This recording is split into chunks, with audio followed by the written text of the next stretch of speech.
Nous avons le plaisir d'interviewer Thierry Casasnovas, naturopathe et conférencier. Votre site web regenere.org connaît un franc succès. C'est ainsi que des milliers de personnes visionnent vos nombreux reportages destinés à améliorer l'alimentation et le mode de vie. Thierry Casasnovas, bonjour. Bonjour. En plus de proposer de nombreuses solutions alternatives et naturelles, vous dénoncez les fondements de la psychiatrie, notamment l'utilisation de psychotropes pour soi-disant traiter des enfants dits hyperactifs. Il faut savoir que les prescriptions de Ritaline ont augmenté de 70% en 2 ans selon la caisse primaire d'assurance maladie. Qu'en pensez-vous ? Ce que j'en pense, c'est surtout qu'on rate complètement le cœur du problème. On utilise des amphétamines, puisque la Ritaline est une amphétamine, pour soigner de l'hyperactivité. Il pourrait y avoir un côté un peu paradoxal à ça. Simplement, on s'est rendu compte que l'hyperactivité des enfants, elle est liée à un défaut de vascularisation au niveau du cerveau, c'est-à-dire un défaut d'apport de sang. On a trop souvent tendance à considérer que la maladie psychiatrie, c'est un peu le fruit d'un aléatoire, d'un hasard. Ça arrive, on ne sait pas trop pourquoi. On ne sait pas trop pourquoi la personne a un problème psychiatrique. En fait, que ce soit la dépression ou l'hyperactivité, on sait très bien sur le plan physiologique à quoi ça correspond. D'ailleurs, dépression, le nom en parle réellement. Dépression, absence de pression. Il n'y a pas assez de sang et d'oxygène qui arrive au niveau du cerveau.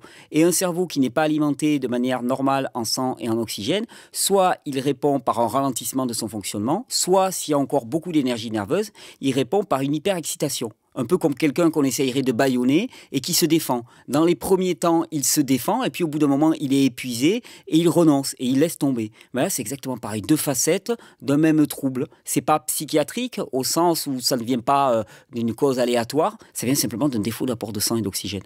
Mais alors c'est particulièrement choquant. Au jour d'aujourd'hui, on donne des amphétamines aux enfants qui ont, comme vous l'expliquez, un problème purement physiologique. Ouais, c'est la double peine. C'est la double peine parce qu'ils sont déjà en train de souffrir, ils sont en souffrance réelle et on leur donne des amphétamines qui vont perturber énormément leur comportement. Alors bien sûr, ça normalise un peu plus leur comportement, ils sont un peu plus acceptables au niveau sociétal, ils sont un peu plus calmes parce qu'avec ces amphétamines, on force l'arrivée de sang au niveau du cerveau et donc leur cerveau n'est plus en stress chronique.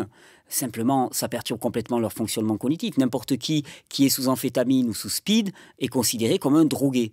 Par contre, pour ces enfants, ça ne vient à l'esprit de personne. Et d'autant plus qu'en France, les prescriptions de Ritaline, donc un psychostimulant, sont autorisées à partir de 6 ans. Donc ça veut dire qu'à partir de 6 ans, des enfants sont sous amphétamine sur simple prescription médicale. On les habitue à consommer des amphétamines, exactement. Et pour moi, c'est extrêmement grave parce que là, on trace un sillon dans lequel ils vont rester. Il y a de gros risques qui restent coincés à vie.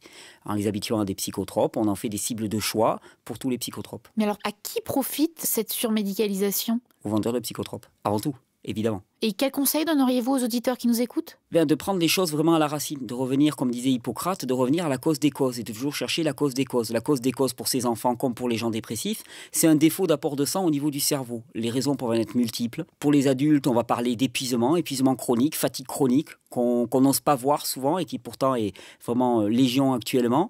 On peut parler aussi d'allergies alimentaires très fortes. On sait que le gluten du blé amène à la production de protéines qui vont passer dans la circulation et qui, ça a été vérifié avec des scanners cérébraux, amène à un défaut de vascularisation au niveau du cerveau. Pareil, il y a des peptides dits opioïdes, donc des protéines issues du lait qui vont amener à la même réaction. Donc alimentation, fatigue, épuisement, ce sont souvent les causes premières et déjà en ciblant ces deux-là, on va dire que 80 à 90% des cas seront résolus, simplement en faisant ces petites modifications du mode de vie. Donc il y a de l'espoir.